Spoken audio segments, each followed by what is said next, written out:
My 35F husband, 35 mil, treats our biracial children differently.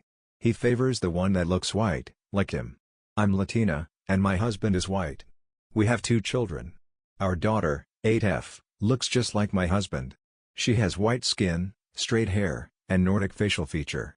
Our son, 6 male, has brown skin, wavier hair, and features more similar to mine. My husband is in love with our daughter. She's the eldest, and from the moment she was born, he's doted on her. Our son's experience is entirely different. As our son grew and developed more color, my husband seemed impressed by how much darker our son was compared to our daughter. I remember him mentioning several times how different they were, with a touch of disappointment in his voice. It bothered me, but I just thought he wanted our son to resemble him. Anything our daughter asks for, he gets for her. He goes all out for our daughter, while our son is left in her shadow. He tends to be cold towards our son while being incredibly affectionate and sweet with our daughter. If we ever have to split up and take each child, even something as simple as holding their hand, he always, without fail, chooses our daughter. People in my family have also noticed this.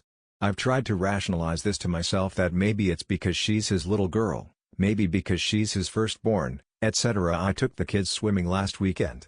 My daughter tans very easily.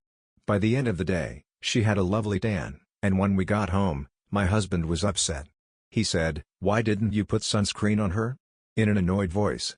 And I replied, "I did, nevertheless, you can still tan with sunscreen." Then he said to take her to an indoor pool next time and use some absurd excuse about the dangers of sun exposure. The thing is, he didn't say anything about my son's tan. He only showed concern about my daughter's tan.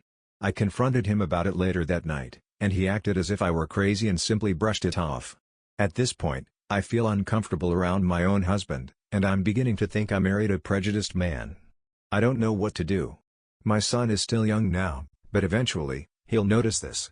What should I do? How do I deal with this and make sure it won't ruin our marriage?